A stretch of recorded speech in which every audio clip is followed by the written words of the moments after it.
సహోదయ కార్యక్రమంలో అనుదినము మాతో కలిసి దేవుణ్ణి స్తుతిస్తున్న మా ప్రియ సోదరి సోదరులకందరికీ మన ప్రభువును రక్షకునుడు యేసుక్రీస్తు అమూల్యమైన నామమున అందరికీ ప్రేమతో వందనాలు. ఉదయకాల మన ధ్యానాంశము దేవుని స్వరూపము కలిగిన క్రీస్తు.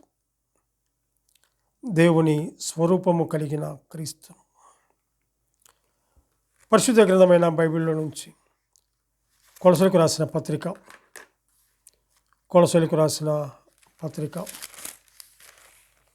1వ అధ్యాయము 15వ వచనం చదువుకుందాం. ఆయన అదృశ్య దేవుని స్వరూపి అయి సర్వసృష్టికి ఆది సంభూతుడై ఉన్నాడు.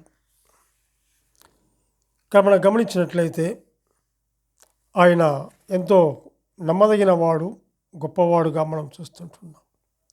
ఆయన అదృశ్య దేవుని స్వరూపి అయి సర్వసృష్టికి ఆది సంభూతుడై ఉన్నాడు అని చెప్పి చూస్తుంటున్నాం.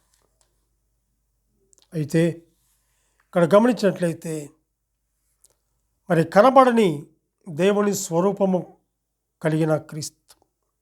అందుకే ఎవడును ఎప్పుడైనను దేవుణ్ణి చూడలేదు, చూడనేరడు. మరి యోహాను సువార్తలో 1వ అధ్యాయంలో 18వ వచనం మనం చూస్తాం. ఎవడనూ ఎప్పుడైనను దేవుణ్ణి చూడలేదు, చూడనేరడు కూడా.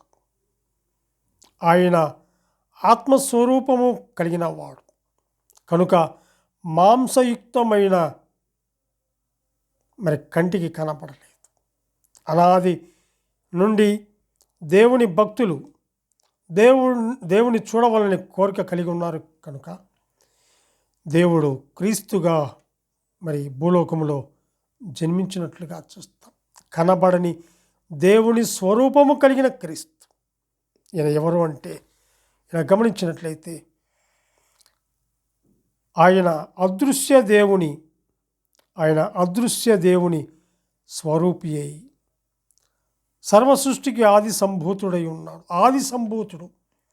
ఆది యందు వాక్యముడను, వాక్యము దేవుని యొద్ద ఉండెను, వాక్యము దేవుడై ఉండెనని యోహాను సువార్త 1వ అధ్యాయం 1వ వచనం చూస్తాం. అంతేకాదు కీర్తనలు ఆదికాండము 1వ అధ్యాయము 1వ వచనం కూడా మనం చూస్తాం. ఆది యందు భూమి ఆకాశములను సృజించినటువంటి గొప్ప దేవుడు ఆయన. ఆది యందు ఉన్నటువంటి దేవుడు, తండ్రి యొద్ద ఉన్నటువంటి దేవుడు, పంపబడినటువంటి దేవుడు, అనుగ్రహింపబడినటువంటి దేవుడు. అటువంటి దేవాది దేవుణ్ణి స్తుతించి గణపరిచే భాగ్యాన్ని దేవుడు మనకు అనుగ్రహించాడు. ఇక్కడ గమనించినట్లయితే ఆయన ఎంతో నమ్మదగిన వాడుగా ఉంటున్నాడు. అట్టి నమ్మదగిన దేవుణ్ణి ఉదయకాల వేళలో మనం ఎంతగానో మనం స్తుతించాలి, గణపరచాలి. ఎందుకంటే ఆయన అన్నిటికంటే ముందున్నవాడు. ఆయన అన్నిటికంటే ముందు ఆది అంతమైనటువంటి దేవుడు, ఆరాధ్య దైవమైనటువంటి ఆయన, ఆది సంభూతుడైనటువంటి ఆయన, అత్యంత రహితుడైనటువంటి ఆయన, అద్వితీయుడైనటువంటి ఆయనను మనం స్తుతించాలి. ఎందుకంటే ఆయన దైవత్వమును బట్టి, ఆయన మానవత్వమును బట్టి మనం ఆయన ఎంతగానో మనము స్తుతించవలసిన వారముగా ఉంటున్నాం. ఇక్కడ గమనించినట్లయితే ఆయన అదృశ్య దేవుని స్వరూపి అయి అని చెప్పి చూస్తున్నాం. సర్వసృష్టికి ఆది సంభూతుడైనటువంటి ఆయనను, అత్యంత రహితుడైనటువంటి ఆయనను ఎంతగానో మనము స్తుతించవలసిన వారముగా ఉంటున్నాం. అంత మాత్రమే కాదు, కానీ ఇక్కడ గమనించినట్లయితే ఆ దేవుడు ఎవరు అంటే ఆయన మరి నిజమైనటువంటి దేవుడు. ఆ దేవుడు ప్రాణం పెట్టడానికి తండ్రి అయినటువంటి దేవుడు కుమారుని పంపించాడు ఈ లోకానికి. ఆయన ఎలా వచ్చాడు? ఆయన సశరీరుడుగా ప్రత్యక్షమయ్యాడు. ఆత్మ విషయమున నీతిపరుడుగా తీర్పు పొందాడు. దేవదూతలు సాక్ష్యం ఇచ్చారు. దేవదూతల కంటే ఎంతో శ్రేష్ఠుడైనటువంటి ఆయన అంతటువంటి గొప్ప దేవుడు ఆయన. అటువంటి గొప్ప దేవుణ్ణి ఉదయకాల వేళ మనం స్తుతించవలసిన వారముగా ఉంటున్నాం. ఎవడను ఎప్పుడైనను మరి దేవుని చూడలేదు, చూడనేరడు కూడా. ఎందుకంటే ఆయన సమీపింపరాని తేజస్సులో అమరత్వంలో వశిష్ఠుల వంటి మహా గొప్ప దేవుడు. 10,000 మందిలో గుర్తింపదగిన దేవుడు ఆయన. వేల్పులలో ఆయన వంటి వారు లేరు. పరిశుద్ధతను బట్టి ఆయన మహనీయుడు, స్తుతి కీర్తనను బట్టి ఆయన పూజ్యుడు. ఎవరూ కూడా సమీపింపరానంత తేజస్సు కలిగినటువంటి ఆయన, అంత అంత ఉన్నతమైన స్థితిలో ఉన్నటువంటి ఆయన, అంత సౌందర్యము కలిగినటువంటి ఆయన, అంత ప్రకాశమానమైన కలిగినటువంటి ఆయన నీ కొరకు నా కొరకు తను తగ్గించుకొని తండ్రికి ఇచ్చినటువంటి మాట ప్రకారం భూలోకానికి మానవుడిగా వచ్చి మధ్యవర్తిగా వచ్చాడు, ప్రాణం పెట్టాడు మన కొరకై. ఆయన ఎంతగానో తృణీకరించబడ్డాడు, అవమానపరచబడ్డాడు. ఇది దైవ సత్యం. దేవుడు ఒక్కడే కానీ అనాది నుండి ముగ్గురు వ్యక్తులుగా తమ్మును తాము మరి తెలియచేసుకున్న వారు. త్రిత్వము అన్నమాట మనం గమనిస్తాం. తండ్రి అయిన దేవుడు, కుమారుడైన దేవుడు, ఆత్మ అయిన దేవుడు. హెబ్రీయులకు రాసిన పత్రిక 1వ అధ్యాయము 6 నుంచి 8 వచనాలు చదువుతాం. మరియు ఆయన భూలోకమునకు ఆది సంభూతుని మరలా రప్పించినప్పుడు దేవుని దూతలందరూ ఆయనకు నమస్కారము చేయవలని చెప్పుచున్నారు. తన దూతలను వాయువులుగాను తన సేవకులను అగ్నిజ్వాలలుగాను చేసుకొనును అని తన దూతలను గూర్చి చెప్పుచున్నాడు. కానీ తన కుమారుని గూర్చి అయితే దేవా, నీ సింహాసనము నిరంతరము నిలుచుచున్నది, నీ రాజదండము న్యాయార్థమైనది అని చెప్పేసి ఎంతగా వర్ణిస్తున్నాడు. ఎంత గొప్ప దేవుడు ఆయన. దేవా, నీ సింహాసనము నిరంతరము నిలుచుచున్నది. అంత గొప్ప దేవుడు ఆయన, ఆది అంతమైనటువంటి గొప్ప దేవుడు. అటువంటి దేవుణ్ణి ఉదయకాల వేళలో ఎంతగానో మనము స్తుతించవలసిన వారముగా ఉంటున్నాం. ఎంతగానో మనం స్తుతించాలి. ఆయన వెలుగుగా ఉంటున్నాడు. కొరింథీయులకు రాసిన 2వ పత్రిక, కొరింథీయులకు రాసినటువంటి 2వ పత్రిక 4వ అధ్యాయము 4వ వచనం కూడా గమనించినట్లయితే,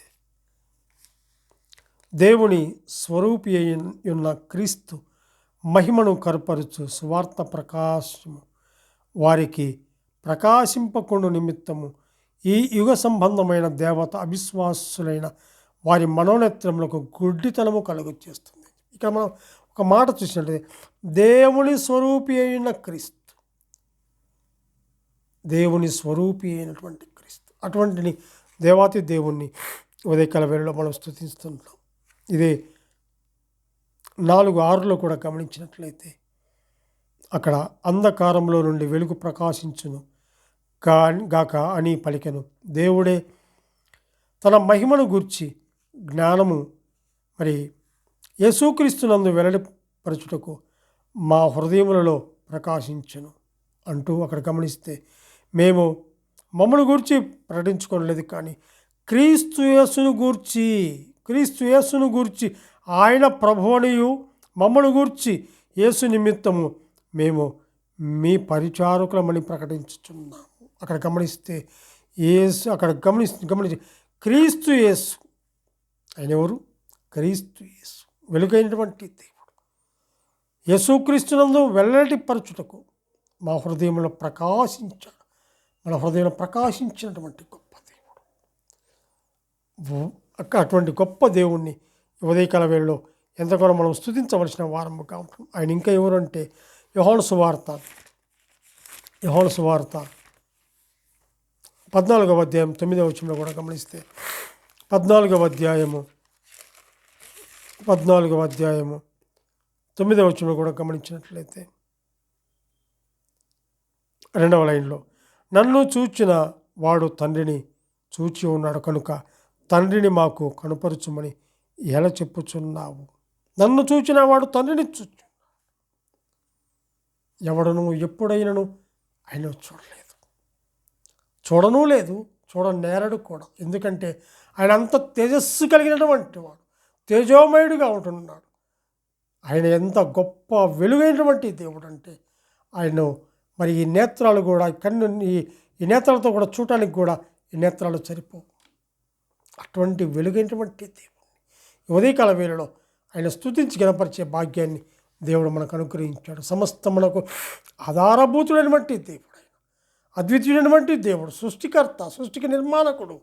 అటువంటి దేవాతి దేవుణ్ణి స్తుతించి గణపరిచే భాగ్యాన్ని దేవుడు మనకు అనుగ్రహించాడు. కాబట్టి అందును బట్టి మనం ఎంతగానో ఆయన్ను స్తుతించవలసిన వారముగా మనం ఉంటున్నాం. దేవుడు తన వాక్యాన్ని దీవించునుగాక. ప్రార్థన చేసుకుందాం. పరిశుద్ధుడమైన మా ప్రియ పరలోకపు తండ్రి, మీ ఘనమైన శ్రేష్టమైనటువంటి నామమునకు స్తుతులు స్తోత్రములు చెల్లించుకుంటున్నాం. దేవా, ఈ ఉదయకాల వేళలో అయా దేవా తండ్రి, నేను స్తుతించి గణపరిచే భాగ్యాన్ని మీరు మాకు అనుగ్రహించినందుకు స్తోత్రములు చెల్లించుకుంటూ మా రక్షకుడైన యేసుక్రీస్తు అమూల్యమైన నామమున స్తుతులు స్తోత్రములు చెల్లించి ప్రార్థన చేయుచున్నాము తండ్రి. ఆమెన్.